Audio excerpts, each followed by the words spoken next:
Hello everyone, चलिए देखते हैं कल का मार्केट कहाँ मूव कर सकता है, क्या प्लान ऑफ एक्शन होना चाहिए कल के लिए।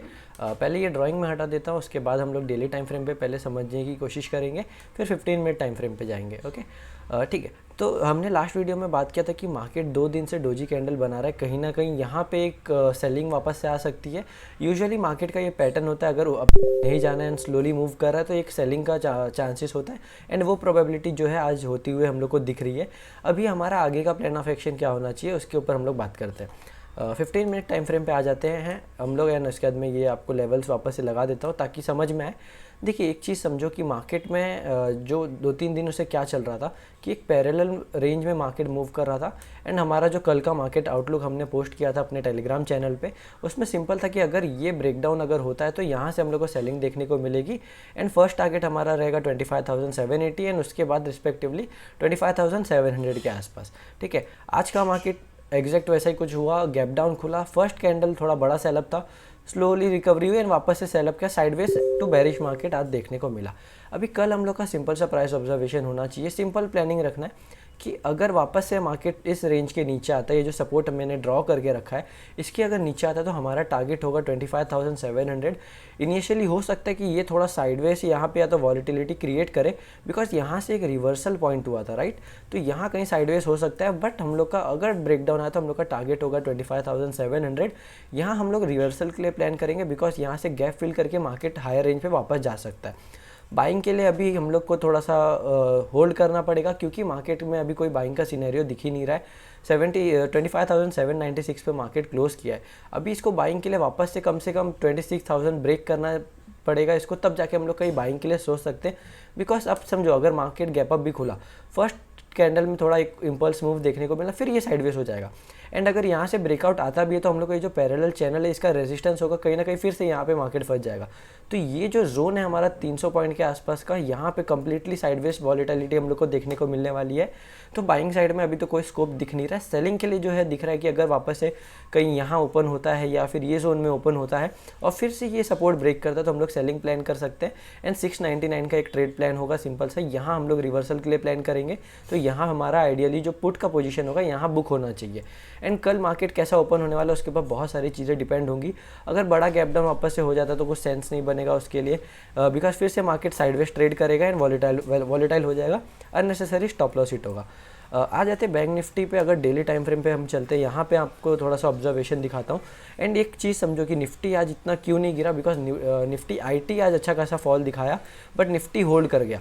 इसका रीज़न था कि बैंकिंग सेक्टर, एक निफ्टी बैंक एंड फिर निफ्टी जो था आज बहुत स्ट्रॉन्ग था, यहाँ पे इन लोगों ने होल्ड करके रखा है। अगर आप देखो 4 दिन से लगभग एक रेंज चल रहा है, राइट। तो यहाँ पे एक ब्रेकआउट मुझे लग रहा है कि आ सकता है मार्केट में, बट क्योंकि ऊपर रेजिस्टेंस है एंड मार्केट एक साइडवेज रेंज में फंसा हुआ है, तो हम लोग इसमें बहुत ज़्यादा एंटिसिपेट नहीं कर सकते कि कुछ इम्पल्स मूव आए। हाँ, ये पॉसिबिलिटी है कि 61,000 के ऊपर अगर हम लोग जाते हैं तो कहीं ना कहीं हम लोग को एक डायरेक्शनल मूव देखने को मिलेगा। बट जब तक हम लोग ये रेंज के अंदर रहते, 60,800 से लेकर 60,500, ये एक साइडवेज जोन होने वाला है। इसके नीचे ब्रेकआउट अगर ब्रेकडाउन आता है तो हम लोग ये गैप फिलिंग के लिए जाएंगे, जो कि निफ्टी एंड बैंक निफ्टी दोनों में ही पेंडिंग है। सेंसेक्स में एक गैप फिलिंग हो चुका है, ठीक है। तो अगर ब्रेकआउट आए तो हम लोग बाइंग साइड के लिए आएंगे, बट क्वांटिटी कम रहेगा बिकॉज मार्केट साइडवेज है कई दिनों से। तो अगर एक ब्रेकआउट आता है तो पहले हम लोग को एक कंफर्मेशन चाहिए कि हाँ, मार्केट अपसाइड डायरेक्शन में जाने के लिए रेडी हो गया है, तो हम लोग उसके बाद क्वांटिटी बढ़ा सकते हैं। बट फर्स्ट डे एक बार ट्रेंडिंग मूव आ जाने दो, एक लॉट 2 लॉट से ट्रेड करना है इसमें। अगर एक कंफर्मेशन मिल जाता है डाउन साइड ट्रेंड या अपसाइड ट्रेंड, उसके बाद हम लोग अपना क्वांटिटी साइज जो है थोड़ा सा प्ले अराउंड कर पाएंगे उसके साथ। सेंसेक्स में अगर हम देखेंगे तो लास्ट 3 दिन का लो के नीचे मार्केट आ चुका है एंड इसने गैप फिल करके थोड़ा रिवर्स भी किया है।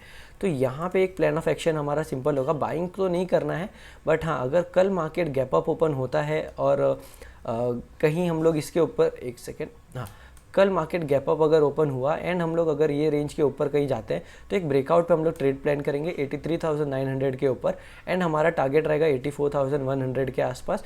एक 100-200 पॉइंट के लिए ट्रेड करेंगे। ये रेंज इसके लिए भी साइडवेज होने वाला है, क्योंकि यहाँ पे क्या होगा ना, आपका साइडवेज सेक्शन में स्टॉप लॉस जल्दी हिट हो सकता है। अभी जैसे यहाँ पे अगर मान लीजिए कि आपने ये ब्रेकडाउन पे ट्रेड इनिशिएट भी किया बट इमीडिएटली रिवर्स हुआ एंड फिर ये कैंडल पे देख के बहुत सारे लोगों ने बाय भी किया रहेगा, राइट, क्योंकि ये रनिंग कैंडल है, बट इमीडिएटली ये भी रिट्रेस हो गया। तो यहाँ पे दोनों साइड आपका एसएल गया है। तो ये सिनेरियो में हमारा क्वांटिटी बहुत कम होना चाहिए, रेंज के बीच में ट्रेड नहीं करना चाहिए।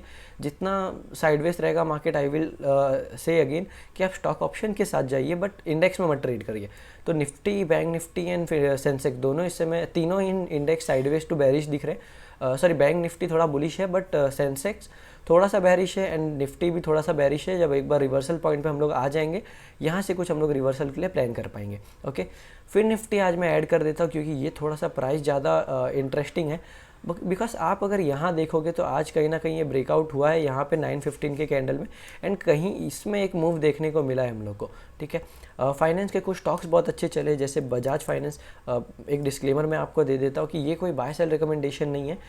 तो यहाँ पे अगर आप पोजीशन बना रहे तो अपने फाइनेंशियल एडवाइज़र से कंसल्ट करके ही बनाइएगा। तो देखिए यहाँ पे इसका एक ब्रेकआउट बहुत अच्छा है। इसके बाद श्रीराम फाइनेंस अगर आप देखोगे तो उसके अंदर भी एक अच्छा मोमेंटम देखने को मिला है। तो ये भी आपको देखोगे तो 1 डे टाइम फ्रेम पे अच्छा खासा मूव देखने को मिला है। इवन मैक्स फाइनेंशियल भी अगर आप देखोगे तो इसमें भी क्लोजिंग के टाइम पे एक अच्छा मूव देखने को मिला है, राइट। तो फाइनेंस सेक्टर करेंटली थोड़ा सा स्ट्रॉन्ग पॉइंट पे है, जो निफ्टी को होल्ड कर रहे हैं गिरने से। तो अगर कल सारे सेक्टर में वीकनेस है तो हम लोग को हो सकता है एक डायरेक्शनल मूव नीचे की तरफ देखने को मिलेगा। बट अगर निफ्टी और फिर निफ्टी कल भी स्ट्रॉन्ग रहे तो हो सकता है निफ्टी थोड़ा सा लैगी हो सकेगा और साइडवेज में ट्रेड करेगा। और अगर सारे ही स्टॉक्स थोड़ा कल गैप अप देखने को मिल गया, फॉर एग्जांपल हमें निफ्टी में गैप अप देखने को मिल गया, तो हो सकता है कि स्टॉक्स में कल अच्छा मूवमेंट देखने को मिले, बट इंडेक्स थोड़ा सा साइडवेज होगा। ट्रेंड हम लोग को कब मिल सकता है, जब हम लोग 25,000 के ऊपर डायरेक्टली ओपन हो एंड हम लोग को एक कैंडल कहीं 25,950 के ऊपर क्लोज होता हुआ दिखे, तो हम लोग फिर 26,000 का एक ब्रेकआउट एंटिसिपेट करेंगे। अगर वैसा होता है तो कल के दिन में मार्केट में मूवमेंट देखने को मिल सकता है। तो आज की वीडियो में इतना ही, मिलते हैं कल के वीडियो में, तब तक के लिए बाय एंड थैंक यू।